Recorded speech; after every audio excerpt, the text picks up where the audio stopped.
구약성경 이사야서 1장 18절에서 20절입니다. 기도하겠습니다. 사랑하는 주님, 이 시간의 말씀을 묵상할 때 함께 하시고 부족한 것은 십자가 뒤에 가리시며 홀로 영광을 받아주시고 우리가 아버지의 마음을 깊이 배우게 하여 주시옵소서. 의지하며 예수님의 이름으로 기도하옵나이다.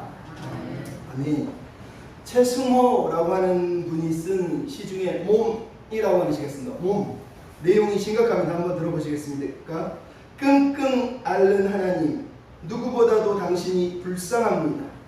우리가 암덩어리가 아니어야 당신 몸이 거뜬할 텐데 피둥피둥 회충대처럼 불어나며 이리저리 힘차게 헤어리치는 온몸이 혓바닥뿐인 벌건 욕망들. 여러분, 하나님은 우리를 보시고 어떻게 생각하실까요? 하나님은 행복하다 이러실까요? 아니면 여전히 끙끙 앓고 계실까요? 파머 친첸이라고 하는 목사님이 쓴 책 제목은 잠 못 이루시는 하나님입니다.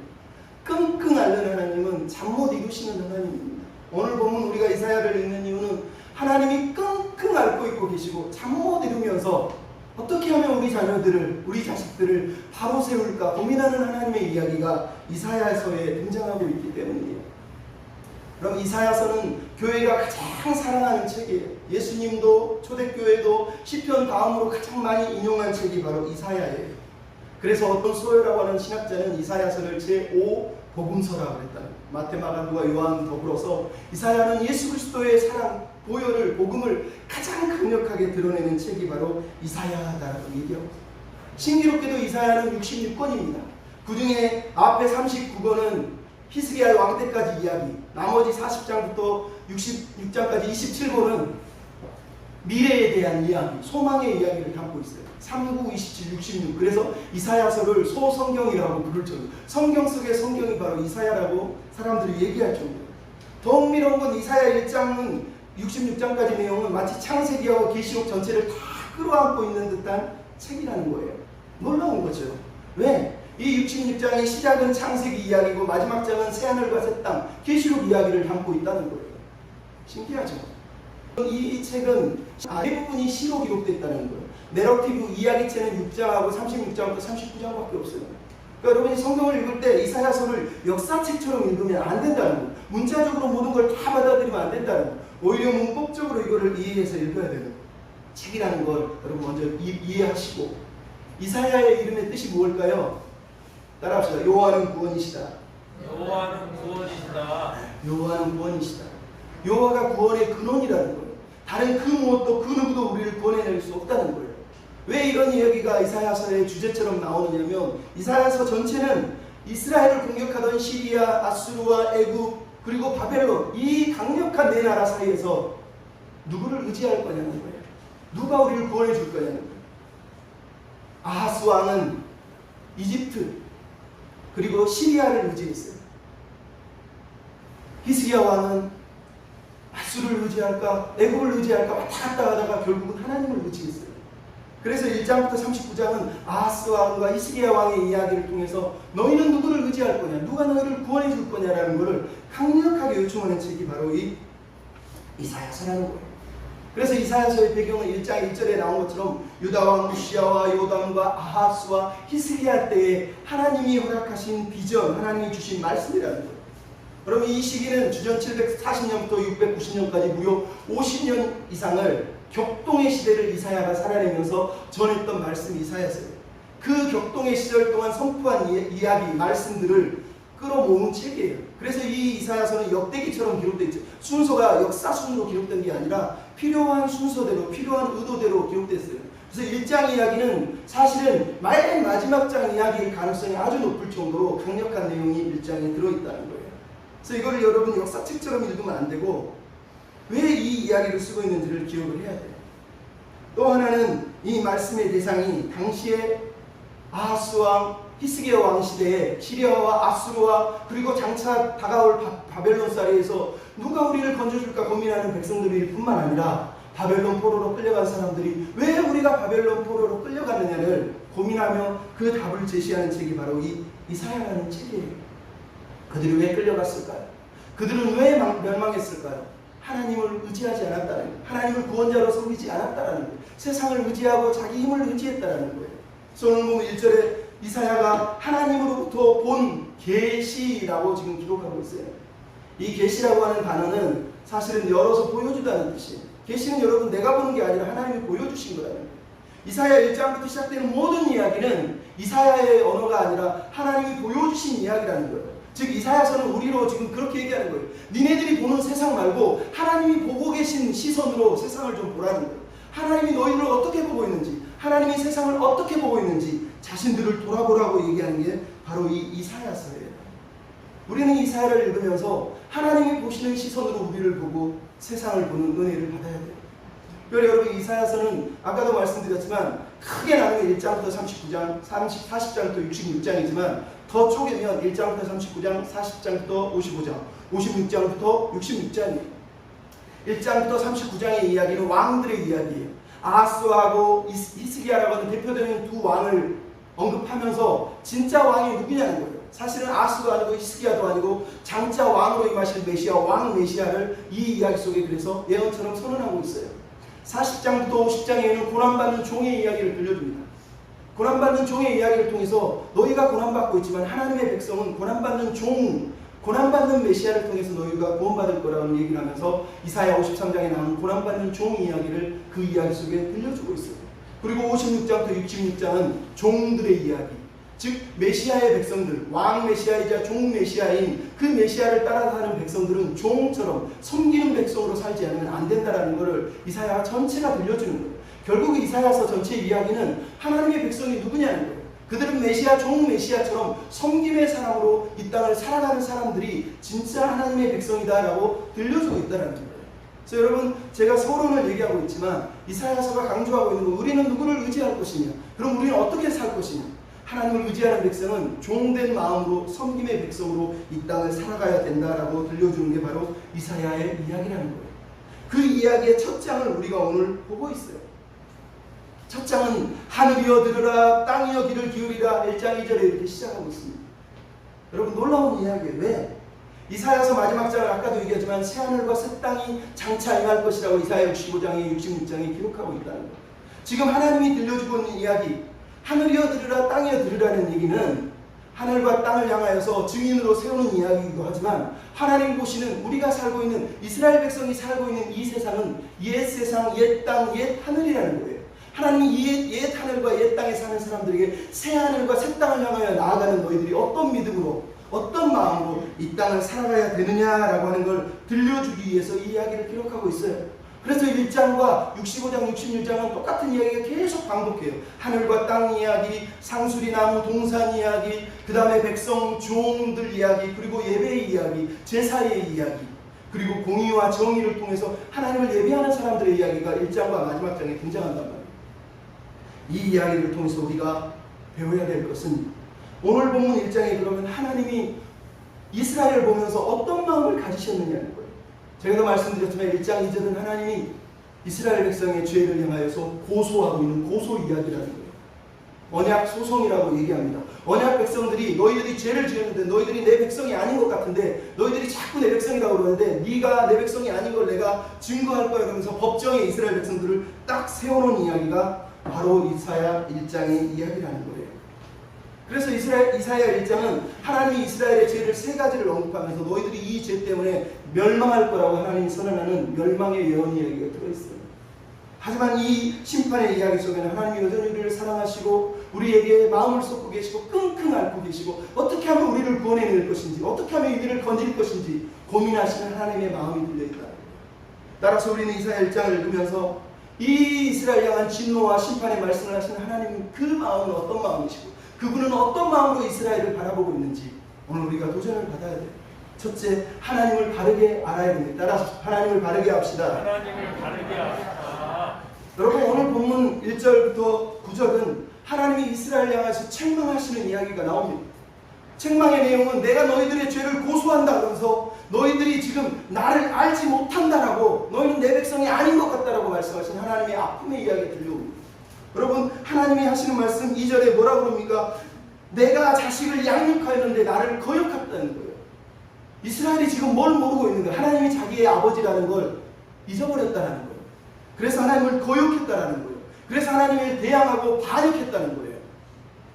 놀랍지 않습니까? 근데 어떻게 반역했어요? 2절, 3절에 보면 소는 인자를 알고 나귀도 주인을 아는데 너희는 주인을 잊어버렸다는 거예요. 즉 하나님 우리의 아버지시고 우리의 주인이라는 걸 이스라엘 백성은 잊어버렸다는 거예요. 그래서 하나님을 향하여 반역했고 거역했고 하나님을 향해 대들었고 하나님을 만으로 여겨서 우습게 여겼고 하나님을 깔보았고 하나님을 멀리 떠났고 하나님을 버려버렸다라고 2절로 3절은 강력한 언어들을 써서 이스라엘 백성이 범죄한 내용을 3절, 4절에 선언하고 있습니다. 슬프지 않습니까? 그냥 거역했다고 말하는 게 아니에요. 거역했을 뿐만 아니라 나를 버리고 나를 멀리하고 나를 깔보고 나를 우습게 여기고 나에게 반역하고 나를 떠나버렸다는 거예요. 이스라엘 백성들은 지금 하나님께 예배드리고 있어요. 우리가 10장부터 보면 11장 12장을 보면 이스라엘 백성들이 헌금을 드리고 기도하고 하나님 열광적으로 예배하고 있어요. 근데 하나님 지금 뭐라고요? 너희가 나를 떠나고 나를 버리고 나를 우습게 여기고 나를 깔보고 나를 아버지치고 안 했다는 거예요. 아주 말 그대로 흠수만도 못한 자식이 지금 등장하고 있는 거예요. 그들은 하나님의 아버지이심을 하나님의 주인이심을 알지 못한다는 거예요. 소들도 깨닫고 짐승들도 깨닫는데 3절에 뭐라고요? 나의 백성은 깨닫지 못한다는 거예요. 알지 못한다는 거예요. 소도 알고 나귀도 아는데 짐승들도 주인이 누군지 아버지가 누군지 아는데 이놈의 인간들 이 종자들은 모른다는 거예요. 그래서 뭐라고요? 행악의 종자들, 폐역의 자식들이라고 얘기를 하고 있잖아요. 얼마나 하나님이 마음이 아프신지를 여러분 우리가 듣고 있는 거예요. 이스라엘이 뭘 또 잊어버렸습니까? 4절에 보면 하나님이 거룩하신 하나님이라는 거예요. 하나님이 거룩하신 하나님이라는 걸 잊어버린 거예요. 여러분 이스라엘 백성들이 하나님 앞에 예배를 드리고 있어요. 근데 하나님의 거룩하심에 그들은 턱없이 모자라 아예 추하고 더러운 종자로 남아있다는 거예요. 하나님이 그래서 이들을 지금 심판하시겠다고 말씀하시는 거예요. 여러분 원래 이스라엘이 누굽니까? 2절에 내 자식이고 3절에는 내 백성이라고 되어 있지만 3절 4절 뭐라고요? 너희는 범죄한 나라요 허물진 백성이요 행악의 종자요 폐역의 자식이라는 거예요. 내 자식이고 내 백성인데 폐역의 자식 폐역의 종자요 나를 거절한 나라요 거절한 백성이에요. 얼마나 두려운 말을 하고 있습니까? 9절로 10절은 뭐라고 그러는지 아십니까? 너희는 소돔과 고무라 백성이라는 거예요. 하나님 백성이 아니라 소돔과 고무라 백성이라는 거예요. 세상에 누가 이런 얘기를 듣습니까? 하나님을 예배하고 있잖아요. 근데 하나님이 넌 내 백성 아니야. 너희들 나한테 예배 드리지 마. 지금 이사야 1장에 선언하고 있는 하나님의 마음이 있지. 왜? 하나님이 아버지시고 하나님이 주인이시고 하나님이 거룩하시다라는 걸 이스라엘 백성이 잊어버린 거예요. 하나님을 우습게 여기고 예배 드리는데 헌금 드리는데 기도는 하는데 하나님을 하나님으로 거룩하신 분으로 인정하지 않고 있다는 거예요. 여러분 이런 말씀을 들으면서 우리를 돌아봐요. 하나님 우리를 보시는 시각이 어떨 것 같습니까? 넌 내 아들이 아이고 이뻐 괜찮아 그러실 것 같습니까? 아니면 이사야 시대처럼 우리를 보면서 이 폐역의 종자야 이 행악의 자식아 이렇게 말한다면 얼마나 슬픕니까? 여러분 지금 하나님이 이런 말씀을 쏟아내고 있는데 이 하나님의 마음이 기쁘겠습니까? 이 새끼들 잘 걸렸다 니네 지금 종아리 받자 지금 아버지가 이러고 있는 겁니까?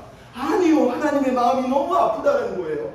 왜요? 5절로 9절에 뭐라고 그럽니까? 내가 너희들을 옛날에 때렸는데 더 맞으려고 하네. 왜 더 맞으려고 하느냐는 거예요. 온몸이 상한 데가 한 군데가 없는데 머리부터 몸 발끝까지 다 얻어 터져서 병들어 있지 않느냐라고 5절 6절에 얘기해요. 근데 머리도 깨지고 몸도 멍들고 흉 터지고 뭐 발까지 다 아픈데 나으려고 하지 않았다는 거예요. 나으려고 하지 않았다는 거예요. 얼마나 슬픕니까? 얼마나 안타깝습니까? 7절로 9절에 하나님이 예전에 그들을 때렸던 내용이 나오죠. 어떻게 나옵니까? 이스라엘의 예루살렘이 성읍이 다 불타고 모든 것이 허물어졌던 때가 있었다는 거예요. 그렇게 얻어맞았는데 너희가 나를 왜 아버지로 아직도 이해하지 못하고 더 맞으려 하느냐는 거예요. 더 맞으려 하느냐. 여러분이 부모잖아요. 애를 때릴 때 막 즐거워서 막 때립니까? 아이고 신난다 하고 때립니까? 아니요. 하나님이 지금 매를 가지고 자식들을 한번 때리시고 나서 마음이 너무 아파요. 근데도 말을 안 듣니까 또 때려 하는데 그 심판의 소리가 지금 너무너무 가슴이 아파요.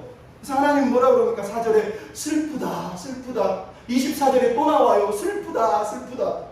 이 호이와 에이카라고 하는 히브리어 단어는 특히 에이카 마지막에 나오는 24절의 단어는 장송할 때, 이스라엘 백성이 죽을 때, 장례식 할 때, 우리가 옛날에 상해 나갈 때 어이 어이 하는 것처럼 하나님이 지금 자기 자식이 죽은 것처럼 어이 어이 하면서 슬프다고 울고 계신 거란 말이에요.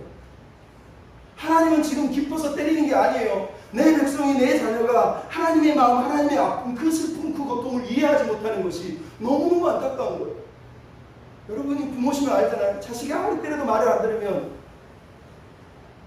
마음이 안 아프세요? 제가 우는 것보다 내가 더 아플걸요, 말을 안 해도. 오늘 하나님의 마음이 얼마나 아프신지. 여러분, 믿음의 백성이라는 건 하나님의 아픔을 이해하는 사람이에요. 여러분이 하나님을 사랑하면 하나님의 아버지의 아픔을 알아야 돼요. 그런 사람이 은혜를 아는 사람이고, 그런 사람이 하나님의 은혜를 붙들 수밖에 없는 거예요. 같은 자식을 고치시려고 매를 드시다니요, 그러면서 그 은혜를 붙드는 거예요. 오늘 8절로 9절에 하나님이 뭐라고 합니까? 내가 너희들을 다 멸망시키지 않고 남겨뒀대요. 조금 남겨뒀대요. 그게 뭐예요? 포도밭에 망대, 참외밭에 온두막, 에웃사인 성읍처럼 내가 너희를 남겨두지 않았으면 너희가 소돔 고모라처럼 완전히 멸망했을 거라는 거예요. 여러분, 하나님은 지금 이걸 알기 원하는 거예요. 내가 너를 죽이려고 하는 게 아니라 회복시키려고 매를 든 건데, 그래서 너에게 여전히 은혜를 베풀고 있는데 깨닫지 못한다는 거예요. 그게 하나님이 너무 아프다라고 오늘 본문에 말씀합니다. 여러분, 하나님의 백성이면 하나님의 마음의 아픔을 알아야 됩니다. 하나님 우리를 망하게 하시려고 계신 게 아니에요. 우리가 회복되기를 원하세요. 우리가 하나님의 백성답게 살기를 원하시는 거예요. 그게 하나님 아버지의 마음이에요. 오늘 보면 이스라엘 백성들은 치유를 받으려고 하지 않아요. 나으려고 하지 않아요.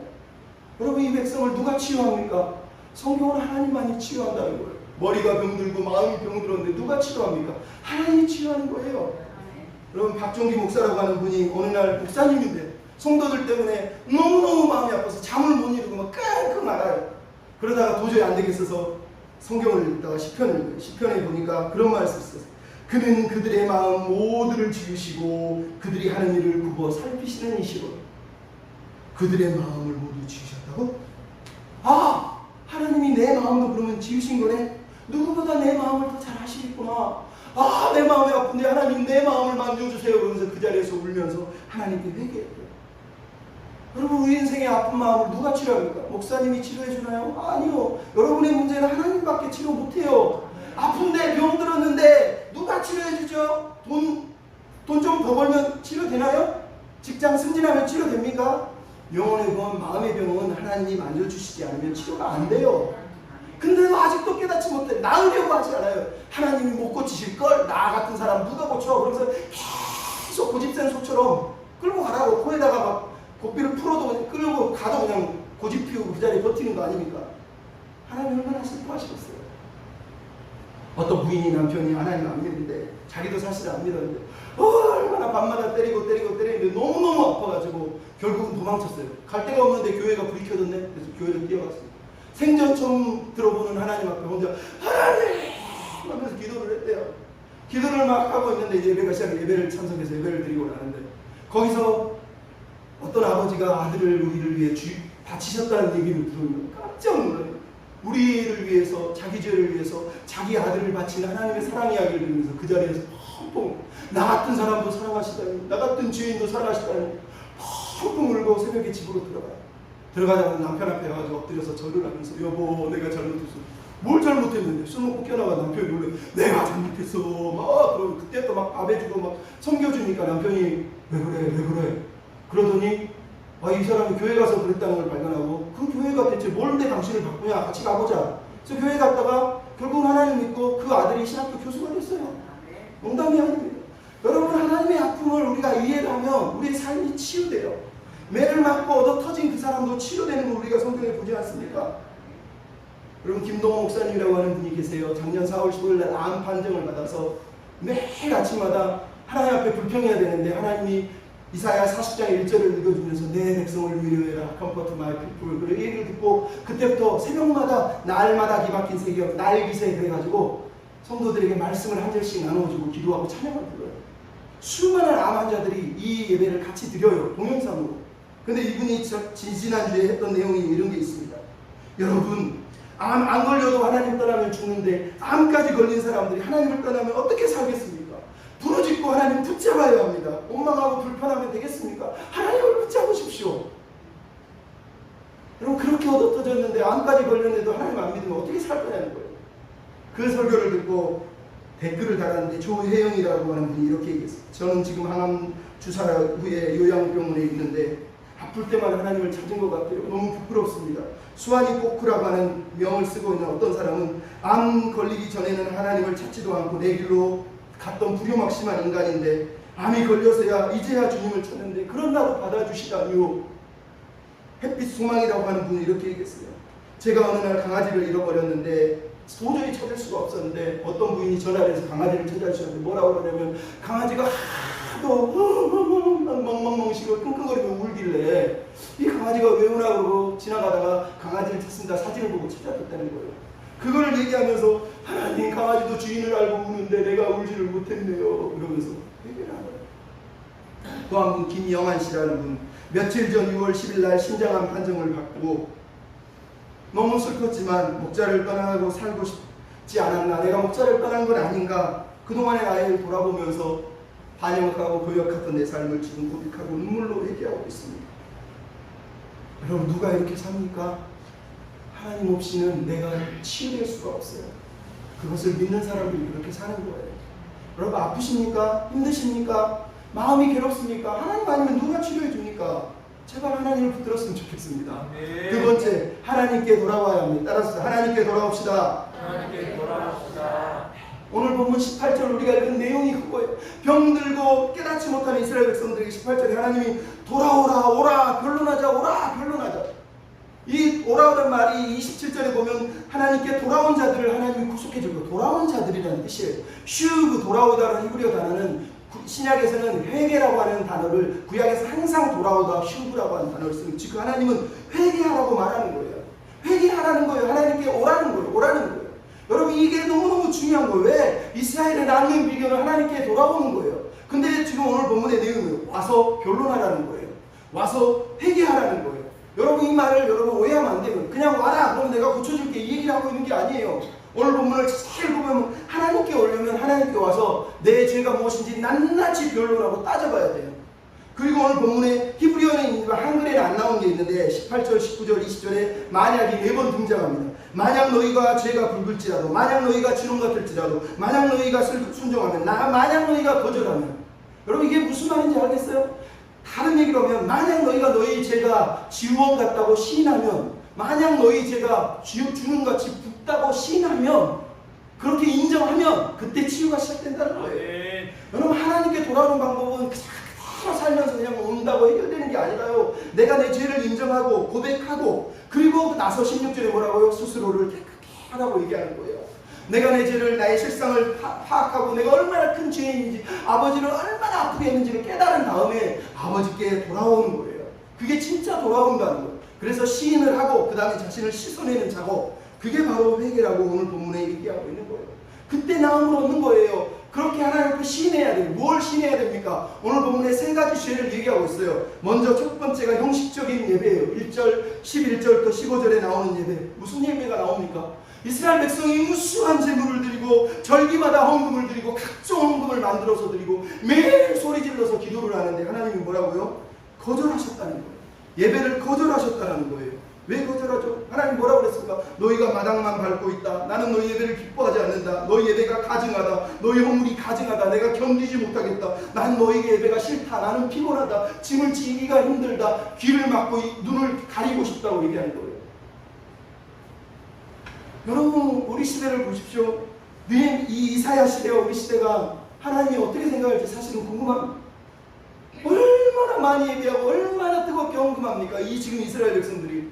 근데 하나님이 가증하다 얘기고 하나님이 싫다고 하는 거예요. 왜 싫다 할까요? 형식적인 예배예요. 마음이 없는 예배예요. 진심이 없는 예배이기 때문이에요. 그들이 드리는 예배가 왜 가증합니까? 13절에 뭐라고 그랬습니까? 너희가 성회와 아울러 악을 행하는 걸 내가 견디지 못하겠다는 거예요. 예배하러 왔는데 예배는 드리는데 밖에 나가서 온갖 나쁜 짓, 사기, 범죄, 거짓말 다 저지르고 있다는 거예요. 15절은 뭐라고 그래요? 이는 너희의 손에 피가 가득하다는 거예요. 남의 눈에 피눈물을 짜는 나쁜 짓들을 다 해내면서 교회에서는 예배드리고 하나님 감사합니다. 부동산 투기해놓고 하나님 고맙습니다. 이러면서 화목제와 번제와 소제를 드렸다는 거예요. 여러분, 학자들이 이 헌물 중에 빠진 게 뭐가 있냐? 속죄제와 속건제가 빠져 있대요. 속죄제 하나님과의 관계, 속건제 사람과의 관계. 이 예배를 하나님이 거절하신 이유는 예배 자체를 거절한 게 아니라 예배자 때문에 예배가 거절된 거예요. 가인과 그의 예배를 안 받으신 것처럼 이스라엘 백성과 그의 예배를 안 받으신 거. 왜? 이스라엘 백성이 가인과 똑같거든요. 손으로 피를 흘리고 마음에 악을 품고 도둑질하고 사기치면서 교회에서는 헌금 드리고 기도하고 뻔뻔하게 종교 생활을 하고 있는 그것을 하나님이 참지 못하겠다는 거예요. 여러분, 이 땅의 교회가 우리가 그렇게 예배하고 있는 건 아닙니까? 삶은 개판 5분 전으로 살면서 교회 와서는 예배 드리는 척. 더 웃긴 건 밖에서도 능력하게 살면서 교회 앞에 와서도 하나님 앞에서 하나님 없는 것처럼 예배 드리고 있잖아요. 대체 우리는 누굽니까? 하나님의 자식 맞습니까? 여러분, 비참한 거예요. 비참. 회개해야 돼요. 두 번째 회개할 내용이 뭡니까? 10절 그리고 21절 23절에 나오는 내용이 너희가 소돔과 고모라 같다는 거예요. 21절에 뭐라고 그러지 아십니까? 신실하던 소돔이 어찌 창이가 되었느냐는 거예요. 여러분, 도덕적으로 윤리적으로 완전히 무너졌다는 얘기를 하는 거예요. 그러니까 손에 피를 흘리고 밖에 나가서 성령과 더불어 아울러 악을 행하는 거죠.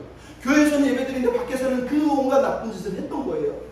하나님이 얼마나 화가 났으면 22절에 보면 너희 은혜에 찌꺼기가 꼈고 포도주에 물을 섞었다는 거예요. 혼합 종자라는 거예요. 하나님을 예배하고 있는 게 아니라 혼합 예배, 완전히 섞여있는 가짜 예배를 하나님께 드리고 있다고 하나님 지금 분노하고 있는 걸 우리가 보게 되잖아요.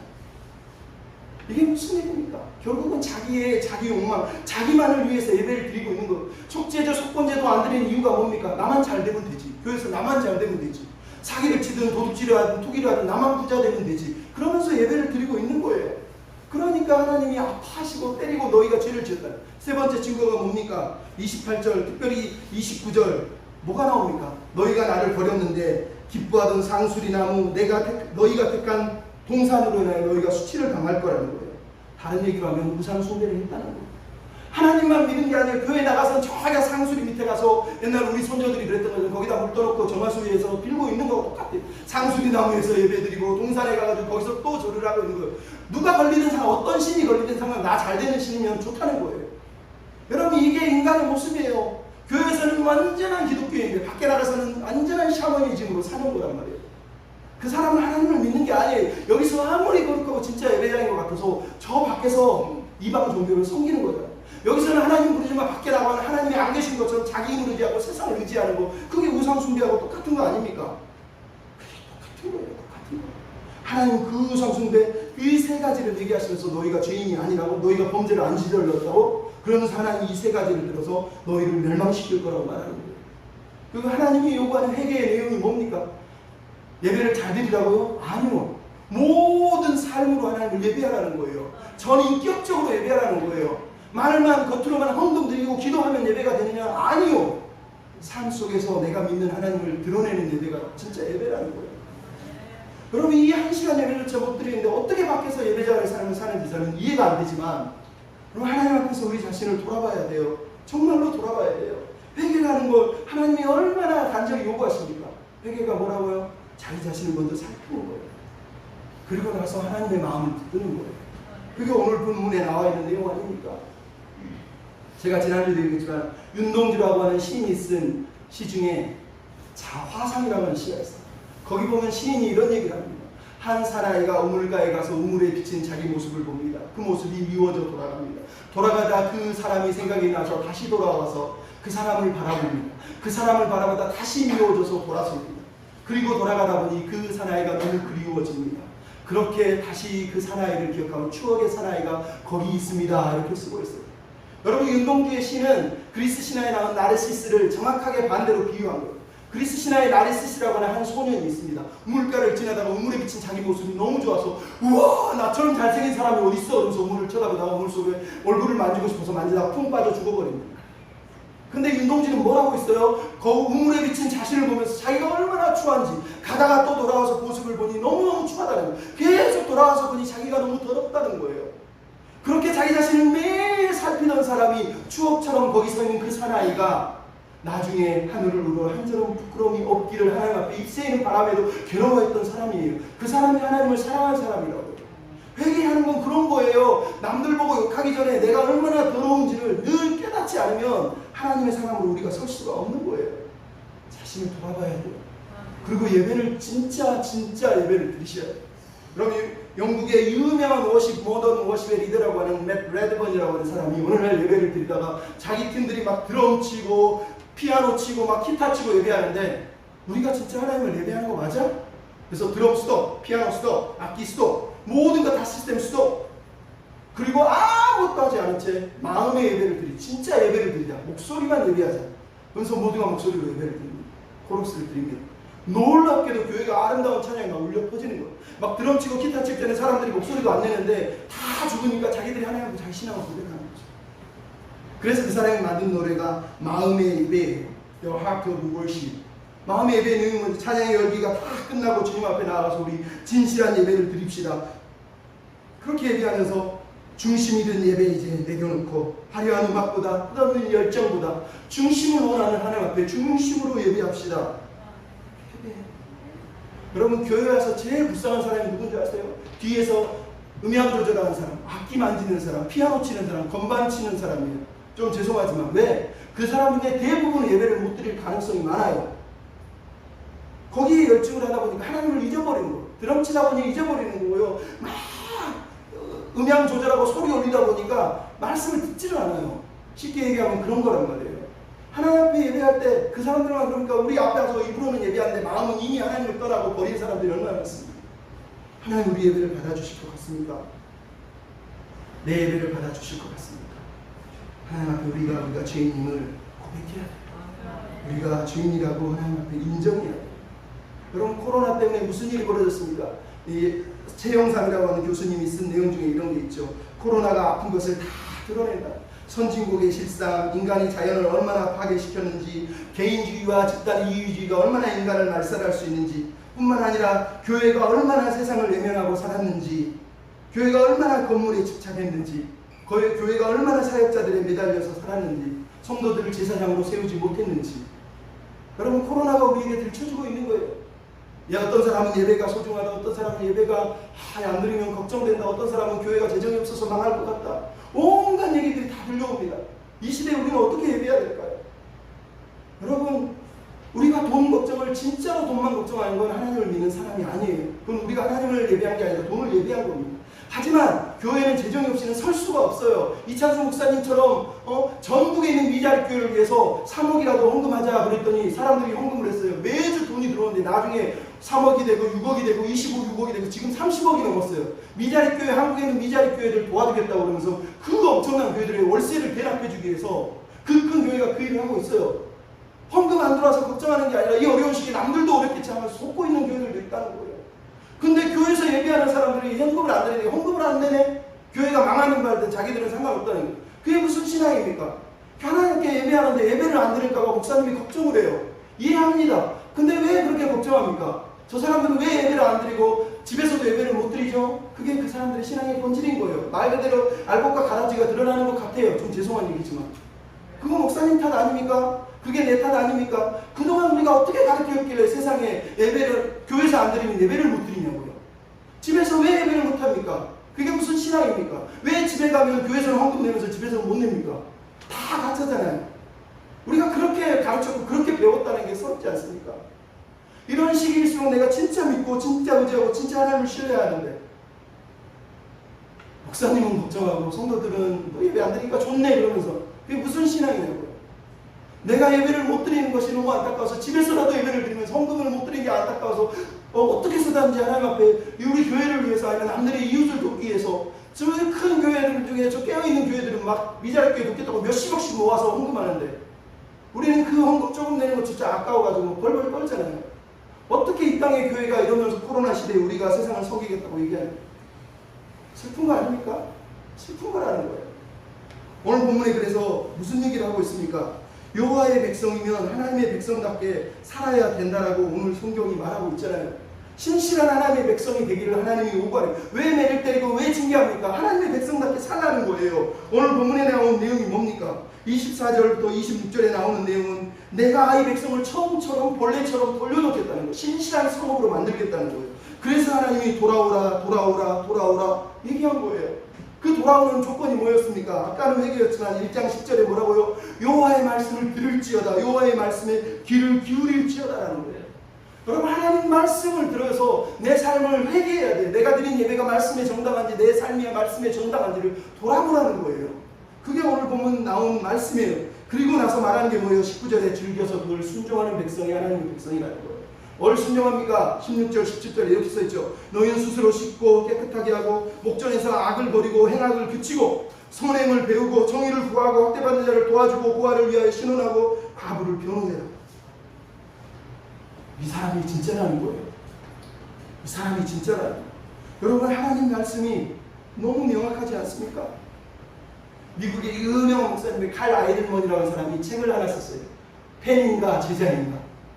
그 사람이 어느 부활절 주일날 설교를 하다가 요한복음을 읽는데 요한복음 6장의 내용을 읽다가 예수께서 육신의 떡을 주다가 어느 날은 다른 종류의 떡을 얘기했더니 그때 그의 제자 중에 많은 사람이 떠나고 다시 그와 함께 다니지 아니하더라. 그 말씀을 읽고 목사님이 충격을 받았어요. 아, 내가 예수님을 따른다고 말하는데 나는 제자가 아니라 팬이었던 거야. 내가 주님을 진짜 따르고 있는 게 아닌 거야. 회개를 하는. 내가 주님 육신의 떡을 좋아하면서 영혼의 떡을 얘기하니까 주님을 떠나버린 그 제자가 된 걸 아닙니까? 그러면서 허물며 회개하면서 쓴 책이 제자인가 팬인가요? 여러분, 팬이 누굽니까? 팬은요, 자기 좋아하는 팬 막 응원하다가 지면 욕하고요, 자기 좋아하는 팀 바꿔버리는 거예요. 성도도 팬이 많아요. 자기한테 부담 안 주고 즐겁게 좀 졌다 박수 치다가 뭔가 부담 주고 뭔가 막 어렵게 만들고 뭔가 섬기라고 그러면 그때부터 딱 팀을 바꿔버려요. 다른 팀 가서 얘기하면 되지. 여기서 뭐 교회 여기만 있나? 그게 팬이라는 거예요. 팬. 그래서 이 사람이 그런 얘기를 썼어요. 내가 팬인지 제자인지 구분하는 기준은 딱 하나다. 제자는 헌신한다는 거예요. 제자는 헌신한다는 거예요. 여러분, 제자이기 때문에 교회에서 못 나와도 예배 드리는 거예요. 내가 제자에서 교회에 예배를 못 드려도 헌금할 수 있는 거예요. 내가 제자이기 때문에 교회에서 못 섬겨도 가능한 한 섬기려고 하고 남들을 섬기려고 하는 거예요. 그게 제자야. 제자. 여러분, 우리가 이런 제자의 삶을 살아야 되지 않습니까? 신약 성경은 그래서 뭐라고 그럽니까? 부르심에 합당한 백성이 되라는 거예요. 신약은 강력하게 사도 바울이 얘기하는 거예요. 부르심에 합당한 백성이 되라는 거예요. 내가 예수 믿는다며, 내가 자녀라며, 하나님 말씀이 그거 아닙니까? 왜 그렇게 안 살라는 거예요? 오늘 본문에 하나님의 뜻이 어렵습니까? 너무 명확하잖아요. 가짜 예배 드리지 말고 우상 숭배하지 말고 도덕적으로 윤리적으로 더러운 짓 하지 말고 17절에 뭐라고요? 선행을 배우고 정의를 구하고 학대받는 자를 도와주고 고아와 과부를 신원하라는 거예요. 이게 어려운 말입니까? 하나님 말씀이 너무 쉬워요. 그냥 아주 단순한 거예요. 말씀에 순종하라는 거예요. 말씀대로 살라는 거예요. 삶으로는 안 살면서 겉으로 예배하는 짓 하지 말라고 지금 얘기하고 있지 않습니까? 그럼 이게 하나님의 말씀입니다.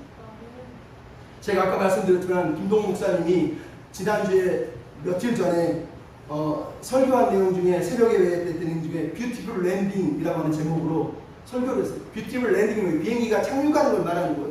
자기는 은퇴를 잘 준비했는데 이제 마지막으로 아름다운 퇴장을 준비하고 있다고. 하나님, 내가 아름답게 퇴장하게 도와주십시오. 내가 이 암 때문에 하나님을 버리거나 외면하지 않도록 도와주십시오. 그러면서 쓴 내용 중에 이런 게 있어요. 남은 삶이 길지 않다는 것을 당황스럽게 실감하지만 삶이 귀하다는 걸 깨달았다. 그래서 시간이 없지만 이제 이렇게 살기로 결심했다. 욕심 부리지 말자, 이 땅에 연연하지 말자, 화내지 말라, 성내지 말자, 짜증내지 말자, 미워하지 말자, 허송세월 보내지 말자, 재밌게 살자, 행복하게 살자, 즐겁게 살자, 사랑하자, 섬기자, 희생하자, 도와주자, 예쁘게 살자. 여러분, 지금 꼽은 이 단어들이 새로운 단어입니까? 평생 어려서부터 부모한테 유치원에서부터 배운 단어들이에요. 섬기며 살자, 도와주며 살자, 행복하게 살자, 기쁘게 살자. 대체 하나님 말씀이 어려운 게 뭐 어디가 있습니까? 하나님 말씀은 똑같아요. 그 말씀대로 그냥 우리에게 살라고 오늘 부르고 계신 거예요. 우리가 그렇게 못 사는 거예요. 왜? 우리가 머리가 커지고 우리가 마음이 병들어서 그런 거라는 거예요. 하나님이 아무리 때려도 깨닫지 못하고 때려도 얻어터져도 하나님은 날 못 고쳐. 하나님은 능력이 없어. 대체 하나님을 못 고치는 게 뭡니까? 경제적인 문제예요? 재정적인 문제예요? 자녀 문제입니까? 그럼 진짜 문제 여기 있는 거예요. 내 죄. 주홍같이 붉은 죄, 진홍같이 붉은 내 죄 때문에 내가 하나님을 거역하고 하나님을 멀리 떠나서 살아가고 있는 거예요. 그런 죄를 하나님이 회개하기를 원하시는 거예요. 하나님을 붙들고 하나님의 백성답게 다시 돌아오기를 원하는 거예요. 우리가 사는 길이 바로 여기 있어요. 상하고 매맞고 깨어지고 아팠으면 주님을 만나면 치유된다니까요. 삶이 은혜인 걸 아는 사람이 은혜인 걸 알기 때문에 겸손해 늘 자신이 죄인임을 깨닫기 때문에 남을 돕고 남을 섬길 수가 있는 거예요. 이사야가 지금 얘기하는 거예요. 니네들도 니네 자신들을 하나님이 보는 눈으로 한번 봐봐라. 니네는 괜찮아 보이냐? 니네 죄는 주홍같지 않고 진홍같지 않느냐는 거예요. 결국은 너희들 자신을 보면 똑같다는 거예요. 여러분 우리 보십시오. 어떻습니까? 우리가 이스라엘 백성처럼 살지 않습니까? 매일 하나님을 믿는다고 말하면서 거역하고 고개 뻣뻣하게 흔들면서 하나님이 어디 있어 그러면서 대항하고 반역하고 때로는 하나님 없는 것처럼 살아가는 우리가 정말 하나님의 백성이냐고 물어봐야 되지 않습니까? 그런 우리에게 소망이 있다는 거예요. 왜?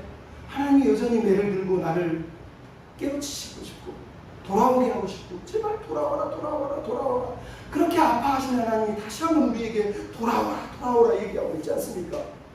그 하나님이 결국은 우리를 낫게 하시려고 무슨 짓을 저지르셨습니까? 죄송하지만 우리가 얻어터지고 우리가 상하고 우리가 깨지고 우리가 찢기고 우리가 찔리고 우리가 무너지고 우리가 병들어야 되는데 그가 찔리면 우리의 상함이요 그가 상하면 우리의 죄악됨 그가 징계를 받고 그가 하나님께 맞으며 징벌을 당하고 고난을 당한 이유는 우리가 제 길로 각기 제 길로 나가는 우리 죄악 때문이라는 거예요. 우리 죄를 사하시려고 주홍 같은 붉은 죄 때문에 그분이 상하시고 찢기시고 병든 걸 여기서 여러분이 눈을 들어 십자가를 본다면 우리가 다시 회복될 수 있는 거 아닙니까? 아멘. 뭐가 필요한 겁니까?